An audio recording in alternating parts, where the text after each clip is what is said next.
प्यारे बच्चों, कोविड-19 के कारण आप सभी अपने अपने घरों में रहकर ही अपनी पढ़ाई कर रहे हैं। ऐसे समय में आप अपनी पढ़ाई को रोचक तरीके से सीख समझ सकें, इसके लिए झारखंड सरकार द्वारा प्रस्तुत किया जा रहा है हमारा दूरदर्शन हमारा विद्यालय कार्यक्रम।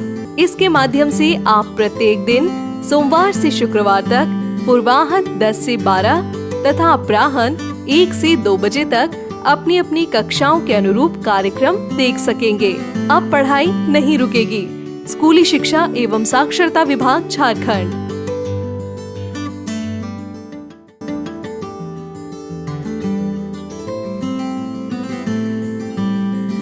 जोहार, JCERT की डिजिटल शाला में आपका स्वागत है।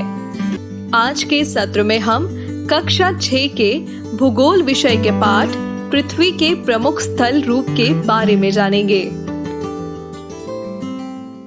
प्यारे बच्चों, आप सभी का JCERT द्वारा संचालित कार्यक्रम डिजिसात में स्वागत है। आज हम लोग क्लास 6 के चैप्टर 6 के बारे में जानकारी प्राप्त करेंगे। इसमें पृथ्वी के प्रमुख स्थल रूप मेजर लैंडफॉर्म्स के बारे में जानकारी प्राप्त करेंगे। पृथ्वी के प्रमुख स्थल रूप पर्वत पाठार मैदान में हम लोग विश्व के पर्वतों के बारे में जानेंगे। पृथ्वी के प्रमुख स्थल रूप लैंडफॉर्म्स, लैंड का अर्थ हुआ भूमि और फॉर्म्स का अर्थ हुआ आकार आकृति। तो लैंडफॉर्म्स यानी आकृति जो बाहर से हमें दिखाई देती है। हम लोगों ने पिछले पाठ में चैप्टर 5 में पृथ्वी के प्रमुख परिमंडल में यह देखे थे कि पृथ्वी के सतह पर विकसित होने वाली स्थलाकृतियों को 3 वर्ग में बांटा गया है। भूआकृति विज्ञान जियोमॉर्फोलॉजी में इसे 3 वर्ग में बांटा गया है। पहले वर्ग को प्रथम श्रेणी की स्थलाकृति फर्स्ट ऑर्डर लैंडफॉर्म कहते हैं, जिसमें महाद्वीप और महासागर को शामिल किया जाता है। ओशियन और कॉन्टिनेंट शामिल है। दूसरे वर्ग की स्थलाकृति सेकेंड ऑर्डर लैंडफॉर्म में पर्वत पाठार और मैदान को शामिल करते हैं। तो आज हम लोग द्वितीय श्रेणी की स्थलाकृति सेकेंड ऑर्डर लैंडफॉर्म में पर्वत माउंटेन के बारे में जानकारी प्राप्त करेंगे। वैसे भी पृथ्वी के सतह पर कुल क्षेत्रफल का 71% 71% भाग पर जलमंडल हाइड्रोस्फीयर है। हाइड्रो मतलब जल होता है और स्फीयर का अर्थ है घेरा, यानी 71% भाग पृथ्वी का जल से घिरा हुआ है। और वैसे भी जल से संबंधित अध्ययन को हाइड्रोलॉजी कहा जाता है। 29% भाग पर मात्र स्थल मंडल लिथोस्फीयर है। लिथो का अर्थ है मिट्टी और स्फीयर का अर्थ है घेरा, यानी पृथ्वी के सतह का 29% भाग पर लिथोस्फीयर यानी स्थल मंडल है। तो ये जल मंडल और स्थल मंडल चाहे कहीं भी पृथ्वी का सतह हो, समान रूप से बराबर नहीं है, बल्कि इसके सतह में अनियमितताएं असमानताएं पाई जाती है। यह सतह अनइवन है, अर्थात उबड़ खाबड़ है। पृथ्वी के सतह पर जो हम देखते हैं वह उबड़ खाबड़ पर्वत पाठार मैदान के रूप में दिखाई देता है, लेकिन समुद्र के अंदर, महासागर के अंदर, जल के अंदर भी सतह समान नहीं है। वहाँ भी पर्वत हैं, मैदान हैं, ऊंचे नीचे क्षेत्र हैं, यानी वह भी असमतल है, जिसे हम लोग अगले किसी वीडियो में या किसी लेक्चर में देखेंगे। आज हम लोग पर्वत के बारे में जानते हैं। तो ये जो स्थल रूप अनियमित रूप से विकसित हुआ है, कहीं पर्वत पाठार मैदान है यानी धरातल समतल नहीं है, तो इन स्थल रूपों के विकास पर कैसे ये विकसित हो गया, तो इस पर 2 प्रकार की शक्तियों का प्रभाव पड़ा है। एक को कहते हैं आंतरिक शक्ति इंटरनल फोर्स और दूसरे को कहते हैं बाह्य शक्ति एक्सटर्नल फोर्स, बाहरी शक्ति एक्सटर्नल फोर्स। तो ये आंतरिक शक्ति क्या है? तो हमारी पृथ्वी अंदर से पिघली हुई है। हमारी पृथ्वी में 3 प्रकार के लेयर हैं अंदर से, जिसे हम लोग आगे के क्लास में पढ़ेंगे, 7th में पढ़ना है, वहाँ जानेंगे। यहाँ हम लोग मोटे स्तर पर देखते हैं कि पृथ्वी का ये बाहरी परत ठोस है, जिसे भूपर्पट्टी कहते हैं, और इसी बाहरी परत से हमारा स्थल मंडल बना हुआ है।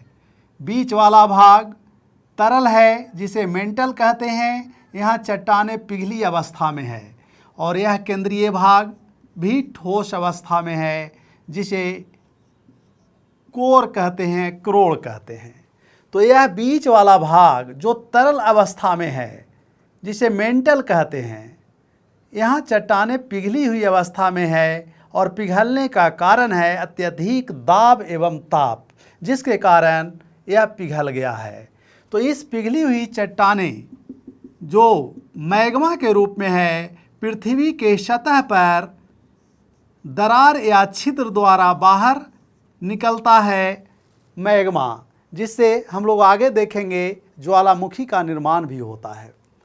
तो जब ये अंदर का मैग्मा बाहरी ठोस भूपटल पर अंदर से दबाव डालती है, तब बाहरी ठोस भूपटल में अनियमितताएं उत्पन्न होती है। वह टूट फूट कर विभिन्न रूप को ग्रहण करती है, जिसका उदाहरण हम लोग भूकंप और ज्वालामुखी, अर्थक्वेक और वोल्केनो के रूप में भी देखते हैं। ये सब आंतरिक शक्ति का परिणाम है, आंतरिक बल का परिणाम है। तो पृथ्वी की आंतरिक शक्ति के कारण हमारे भूपटल में, अर्थ क्रस्ट में जो बाहरी ठोस भाग है, इसमें विरूपण उत्पन्न होता है, तोड़ने फोड़ने और मुड़ने की क्रिया उत्पन्न होती है, जिससे हमारे धरातल में अनियमितताएं उत्पन्न होती है। आंतरिक शक्ति द्वारा धरातल के ऊपर उत्पन्न अनियमितता, यानी जो उबड़ खाबड़ होता है, पर्वत का भी रूप ग्रहण करता है, उस पर बाह्य शक्ति कार्य करता है। बाह्य शक्ति मुख्य रूप से सूर्य के उष्मा के कारण उत्पन्न होना शुरू होता है। उसके कारण ही विभिन्न प्रकार की क्रियाएं होती है, और जिसके कारण बाह्य शक्ति विभिन्न रूपों में कार्य करने लगती है।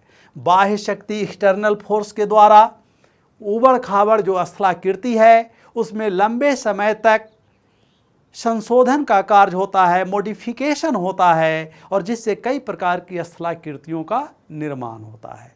जैसे अगर मान लिया जाए आंतरिक शक्ति के कारण पृथ्वी की चट्टानों में मोड़ उत्पन्न होता है और कुछ भाग ऊपर उठ जाता है, तो उससे पर्वत का निर्माण होता है, माउंटेन बनता है। और उस पर्वत पर बाह्य शक्ति जैसे जल नदी के रूप में अगर लगातार प्रवाहित होता है, तो उस पर्वतीय क्षेत्र को वह काटते छांटते रहता है, जिसे इरोजन कहते हैं। आगे हम लोग अभी इसको देखेंगे। तो इरोजन के कारण, अपर्दन के कारण, लगातार कटने छटने के कारण उसमें संशोधन होता है और कई प्रकार की स्थलाकृति का विकास होता है, जिसका एक उदाहरण पर्वतीय क्षेत्रों में हम लोग जलप्रपात, वाटरफॉल के रूप में देखते हैं। तो इस तरह से आंतरिक शक्ति द्वारा भूपटल की चट्टानों में विरूपण किया जाता है, यानी कि उसमें परिवर्तन लाया जाता है, कई स्थलाकृतियों का निर्माण किया जाता है, और बाह्य शक्ति द्वारा उस पर संशोधन किया जाता है, अनेक प्रकार की स्थलाकृतियों का निर्माण किया जाता है। आंतरिक शक्ति द्वारा पर्वत का निर्माण होता है, जो द्वितीय श्रेणी की स्थलाकृति है, और जब पर्वत पर अन्य प्रकार की स्थलाकृतियाँ बाह्य शक्ति द्वारा बनाई जाती है, तब वह तृतीय श्रेणी की स्थलाकृति, थर्ड ऑर्डर लैंडफॉर्म कहलाता है। तो यहाँ हम लोग बाह्य शक्ति और उससे निर्मित स्थलाकृतियों पर विशेष रूप से ध्यान देंगे। बाह्य शक्तियाँ 3 रूपों में मुख्य रूप से कार्य करती है, जिसे अपर्दन, इरोजन, परिवहन, ट्रांसपोर्टेशन, और निक्षेपण, डिपोजिशन कहते हैं। अभी हम लोग इसके बारे में थोड़ी चर्चा करेंगे कि अपर्दन क्या है, निक्षेपण क्या है और परिवहन क्या है। बाह्य शक्ति में अपर्दन इरोजन एक महत्वपूर्ण कारक है। तो ये अपर्दन इरोजन है क्या? पृथ्वी के सतह की चट्टानों को काटने छाटने की क्रिया जिसके कारण वह महीन कण में बदल जाता है उसे ही अपर्दन इरोजन कहते हैं। अपर्दन की क्रिया के बाद जब वे महीन चट्टानी कण एक स्थान से दूसरे स्थान पर प्रवाहित कर ले जाया जाता है तो इस प्रक्रिया को परिवहन ट्रांसपोर्टेशन कहते हैं। और जब ये महीन कण ऊंचे स्थान से कट छट कर किसी नीच स्थान पर निम्न क्षेत्र में जाकर जमा किया जाता है तो यह प्रक्रिया निक्षेपण डिपोजिशन कहलाता है। यह कटा छटा भाग मलबा सेडिमेंट्स कहलाता है, अवसाद कहलाता है और उसी का निक्षेप निचले भागों में किया जाता है।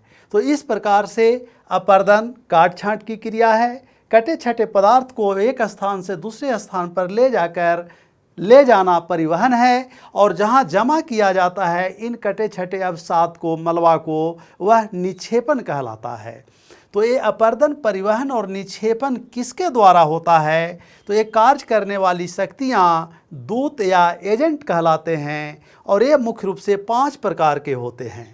ये काट छांट की क्रिया करने वाला संपूर्ण भूपटल पर सतह पर पृथ्वी के सतह पर सर्वाधिक क्षेत्र में जल है, नदी है। बहता हुआ जल जो नदी के रूप में प्रवाहित होता है अपर्दन का कार्य करता है और विभिन्न प्रकार की स्थलाकृति का निर्माण करता है।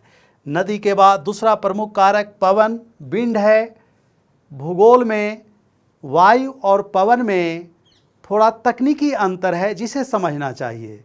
भूगोल में जब हम पढ़ते हैं तो वायु जो आसपास के क्षेत्रों में प्रभाव नहीं डालती है उसे कहते हैं और जब वायु गतिशील होती है एक स्थान से दूसरे स्थान पर प्रवाहित होने लगती है तब उसे पवन विंड कहते हैं। और ये विंड पवन मुख्य रूप से मरुस्थलीय क्षेत्रों में ज़्यादा प्रभावी होता है और मरुस्थलीय क्षेत्रों में डिजर्ट लैंड में यह अपर्दन परिवहन और निक्षेपण का कार्य कर कई प्रकार की स्थलाकृति का निर्माण करती है।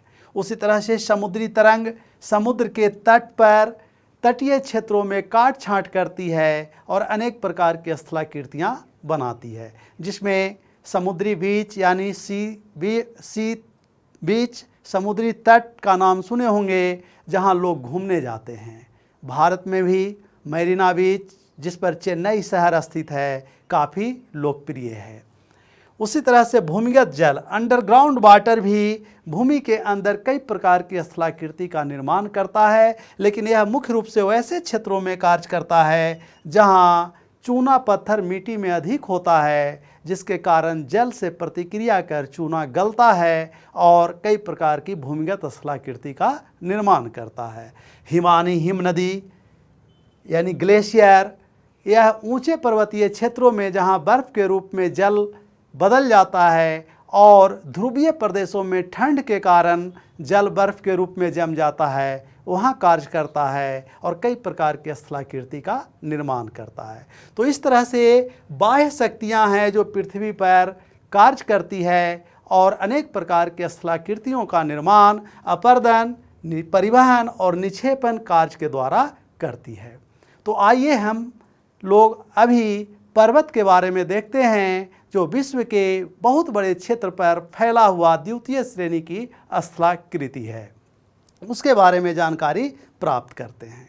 तो सबसे पहले हम लोग जानेंगे कि पर्वत क्या है, माउंटेन क्या है। तो भूपटल पर ऊंचा भूभाग को पर्वत कहते हैं। किसी भी स्थान की ऊंचाई को हम लोग समुद्र तल से मापते हैं, ये पहले जान चुके हैं। पृथ्वी के सतह से सामान्यतः 900 मीटर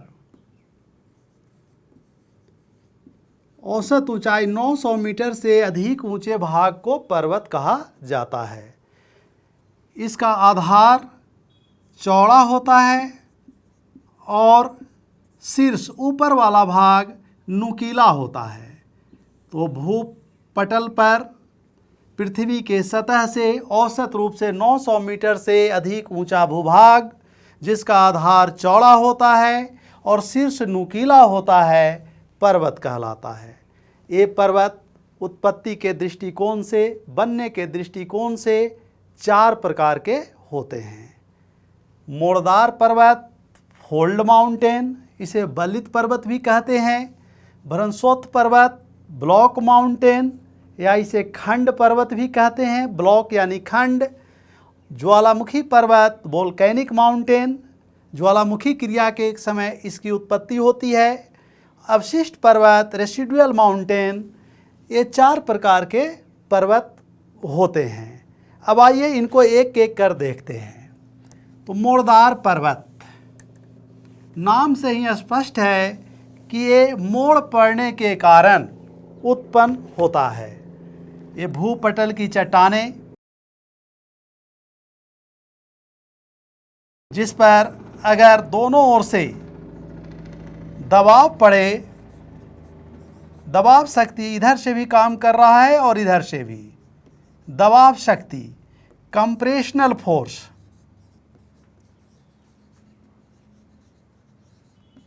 संकुचन शक्ति अगर काम कर रहा है, तब इसके कारण ये चट्टानें बीच से मुड़ जाती है और मुड़कर इस प्रकार का रूप ग्रहण कर लेती है। तो यह बीच का मुड़ा हुआ भाग, ऊपर उठा हुआ भाग ही पर्वत यानी यह मोड़दार पर्वत कहलाता है। मोड़दार पर्वत दोनों ओर से दबाव शक्ति, संकुचन शक्ति के कारण इस पर्वत की उत्पत्ति होती है। चट्टानें मुड़ जाती है और ऊपर मोड़ जो बनता है, इसी को मोड़दार पर्वत, फोल्ड माउंटेन कहते हैं। यह मोड़ कई प्रकार का दबाव शक्ति पड़ने के कारण हो सकता है। जैसे अगर दबाव शक्ति एक तरफ से ज़्यादा पड़ा तो उधर से ज़्यादा उठ गया, तो मोड़ इस प्रकार का हो सकता है। इधर से खड़ा मोड़ हो सकता है। तो ये दबाव शक्ति पर निर्भर करता है कि चट्टान में मोड़ किस प्रकार का बन रहा है। तो इस तरह से मोड़दार पर्वतों की उत्पत्ति होती है। विश्व में जितने भी बड़े पर्वत वर्तमान में पाए जाते हैं, सब मोड़दार पर्वत हैं। दूसरा पर्वत खंड पर्वत है, जिसे भ्रंशोत्थ पर्वत भी कहते हैं। इस पर्वत का निर्माण चट्टानों पर, मान लीजिए कि भूपटल की चट्टानें हैं, तो इस पर दबाव नहीं बल्कि दोनों ओर से तनाव शक्ति काम कर रहा है, टेंशनल फोर्स काम कर रहा है, और तनाव के कारण बीच से चट्टानें टूट जाती है। और ये टूटने हुए भाग को भ्रंश कहते हैं, रिफ्ट कहते हैं, और इससे रिफ्ट वैली का निर्माण होता है, भ्रंश घाटी का निर्माण होता है। अगर चट्टान पर 2 स्थानों पर तनाव शक्ति कार्य कर रहा है और 2 जगह से चट्टानें टूटकर खिसक गई, तब दोनों ओर की चट्टानें या तो दब जाती है और बीच का भाग ऊपर उठा हुआ दिखाई देता है, या दोनों ओर की चट्टानें अस्थिर रहती है और बीच का भाग ऊपर उठ जाता है। तो यह उठा हुआ भाग ही ब्लॉक माउंटेन यानी एक खंड, पूरा का पूरा एक खंड ऊपर उठ गया है, इसलिए इसे खंड पर्वत या ब्लॉक माउंटेन कहते हैं। इस तरह से यहाँ 2 कगार बन गया, भ्रंश बन गया और बीच का उठा हुआ भाग पर्वत बन गया। यूरोप का बॉस्जेज पर्वत इसी तरह से बना हुआ है। भारत में भी, अभी हम लोग विश्व के मानचित्र में देखेंगे, भारत में भी सतपुरा पर्वत इसी तरह से बना हुआ है। वह ब्लॉक माउंटेन का उदाहरण है। सतपुरा पर्वत मध्य प्रदेश राज्य में स्थित है और साल के वृक्ष के लिए प्रसिद्ध है। और सतपुरा पर्वत के उत्तरी ढाल पर भ्रंश घाटी में नर्मदा नदी प्रवाहित होती है, जबकि दक्षिणी भ्रंश घाटी से ताप्ती नदी या तापी नदी प्रवाहित होती है, और यह सतपुरा पर्वत है। तो इस तरह से ब्लॉक माउंटेन भ्रंशोत्थ पर्वत का निर्माण होता है। तीसरा प्रमुख पर्वत है ज्वालामुखी पर्वत। तो ज्वालामुखी पर्वत का निर्माण पृथ्वी के अंदर से निकलने वाले मैग्मा के ठंडा होने से होता है। अभी हम लोग देख रहे थे कि पृथ्वी के अंदर ये जो बीच वाला भाग है ये तरल है, यानी चट्टानें पिघली हुई अवस्था में है और मैग्मा के रूप में है। और जब धरातल के ऊपर आंतरिक ऊर्जा शक्ति के कारण जो आंतरिक बल कार्य करता है, उसके कारण छिद्र से यह मैग्मा बाहर निकलता है और बाहर निकलकर ठंडा होता है। ये मैग्मा चेंबर है, पिघला हुआ भाग चट्टान का, और इस मैग्मा चेंबर से छिद्र द्वारा बाहर निकल रहा है मैग्मा और धरातल पर आकर ठंडा हो रहा है। तो इस तरह से निर्मित पर्वतीय भाग को ज्वालामुखी पर्वत वोल्केनिक माउंटेन कहते हैं। यह शंक्वाकार होता है, शंकु के आकार का होता है, कोनिकल शेप का होता है। ज्वालामुखी के इस मुख को क्रेटर कहा जाता है। विश्व में अनेक ज्वालामुखी पर्वत के उदाहरण पाए जाते हैं, जैसे अफ्रीका में किलिमंजारो ज्वालामुखी पर्वत का उदाहरण है, जो अफ्रीका महाद्वीप का सबसे ऊंचा पर्वत है। उसी तरह से रॉकी पर्वत, एंडीज पर्वत जो मुर्दार पर्वत का उदाहरण है, उसमें भी ज्वालामुखी के प्रमाण पाए जाते हैं। एंडीज पर्वत में एकांकेगुआ ज्वालामुखी का उदाहरण है। उसी तरह से फ्यूजियामा पर्वत जापान में ज्वालामुखी पर्वत का उदाहरण है। तो ये ज्वालामुखी पर्वत मैग्मा के बाहर निकलकर ठंडा होने से बनता है और इसका आकार शंक्वाकार होता है।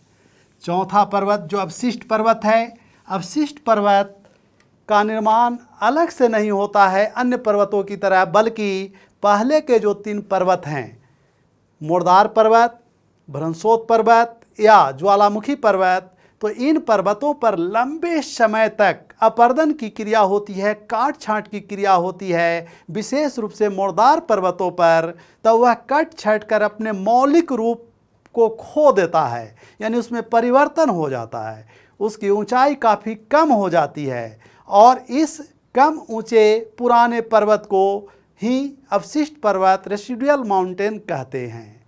जैसे अरावली पर्वत भारत के राजस्थान राज्य में मुख्य रूप से स्थित है।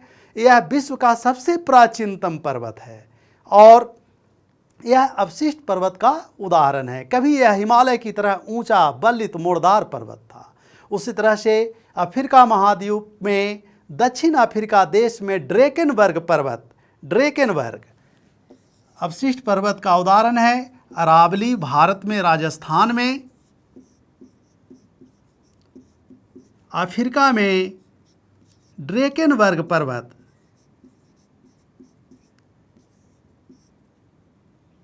दक्षिण अफ्रीका में है।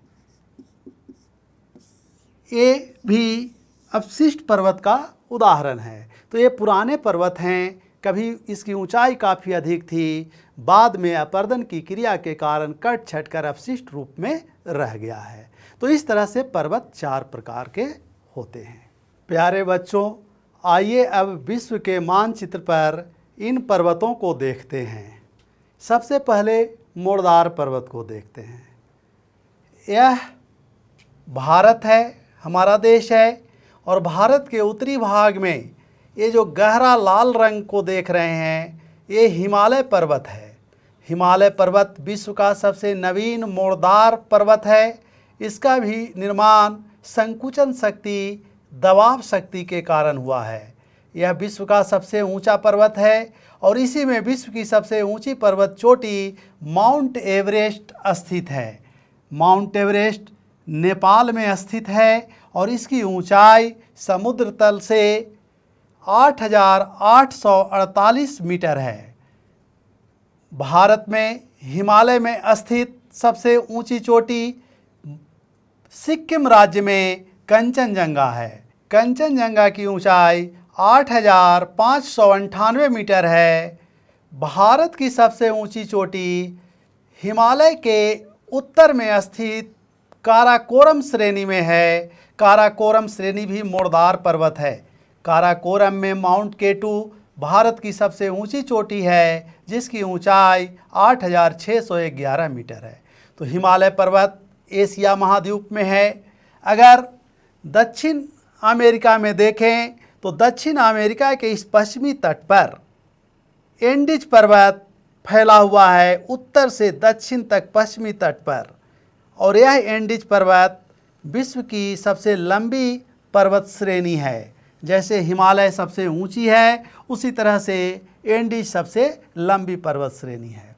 उत्तरी अमेरिका में ये जो लाल गहरा देख रहे हैं, यह भी मोरदार पर्वत की श्रृंखला है और यह रॉकी पर्वत श्रृंखला के नाम से जाना जाता है। हालांकि इसके कई भाग हैं।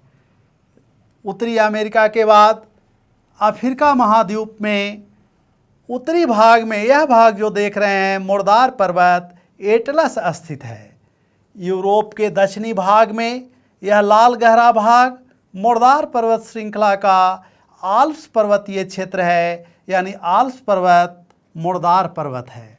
तो इस तरह से विश्व के बड़े पर्वत सभी मोरदार पर्वत हैं, बल्लित पर्वत हैं। एशिया में हिमालय, यूरोप में आल्प्स, अफ्रीका में एटलस, दक्षिण अमेरिका में एंडीज तथा उत्तरी अमेरिका में रॉकी पर्वत।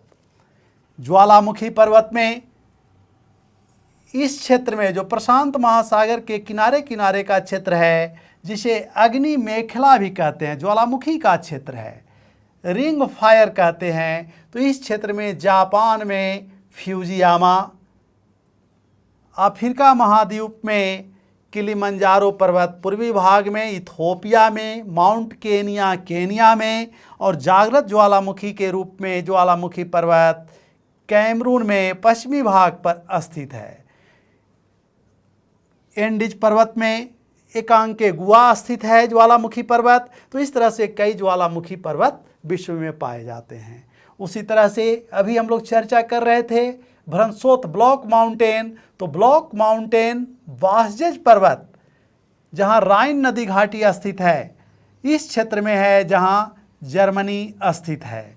उसी तरह से भारत के पश्चिमी भाग में सतपुरा पर्वत श्रेणी है जो ब्लॉक माउंटेन है, और इसी सतपुरा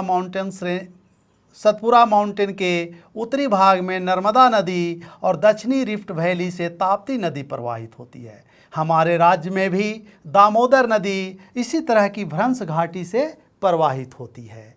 अरावली पर्वत भारत के उत्तरी पश्चिमी भाग में राजस्थान में स्थित है, जो अवशिष्ट पर्वत है और विश्व का सबसे प्राचीनतम पर्वत में से एक है। ड्रेकेनबर्ग पर्वत दक्षिण अफ्रीका देश में स्थित है और यह भी अवशिष्ट पर्वत है। इन पर्वतों के अतिरिक्त यहाँ ऑस्ट्रेलिया के पूर्वी भाग में ग्रेट डिवाइडिंग रेंज, रूस में यहाँ यूराल पर्वत, और उत्तरी अमेरिका में यूएसए में अपलेशियन पर्वत विश्व के प्रमुख पर्वत हैं। तो इस तरह से हम लोग इस चैप्टर में विश्व के प्रमुख स्थलाकृति कौन कौन हैं और उसमें से पर्वत के बारे में जानकारी ग्रहण किए। आपके परीक्षा में अक्सर यह पूछा जाता है पर्वत किसे कहते हैं, पर्वत और पठार में क्या अंतर है। पठार के बारे में हम लोग आगे पढ़ेंगे। तो पर्वत और पठार में क्या अंतर है, पर्वत से क्या लाभ होते हैं। तो पर्वत में खनिज पदार्थ तो पाए जाते हैं, साथ में वनस्पति और जल का संग्रह होता है। जल के कारण पनबिजली योजना यानी जल से विद्युत उत्पादन करते हैं, और वनस्पतियों से कई प्रकार की हमें जड़ी बूटियां और औषधीय पदार्थ भी प्राप्त होता है।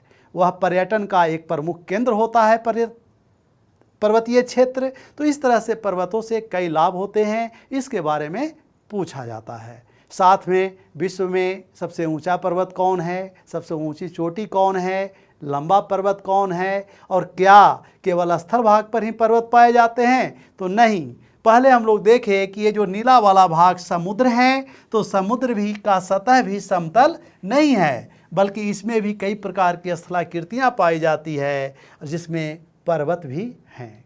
विश्व का सबसे लंबा पर्वत कटक, ये जो अटलांटिक महासागर है इसमें फैला हुआ है, जिसे मध्य अटलांटिक कटक कहते हैं। लेकिन यह समुद्र के अंदर है, पानी के अंदर है, इसलिए सतह पर सबसे लंबा पर्वत श्रृंखला एंडीज पर्वत को कहा जाता है। तो इस तरह से हम लोगों ने विश्व की प्रमुख स्थलाकृति पर्वत के बारे में जानकारी ग्रहण किए। बच्चों बहुत बहुत धन्यवाद। Thank you.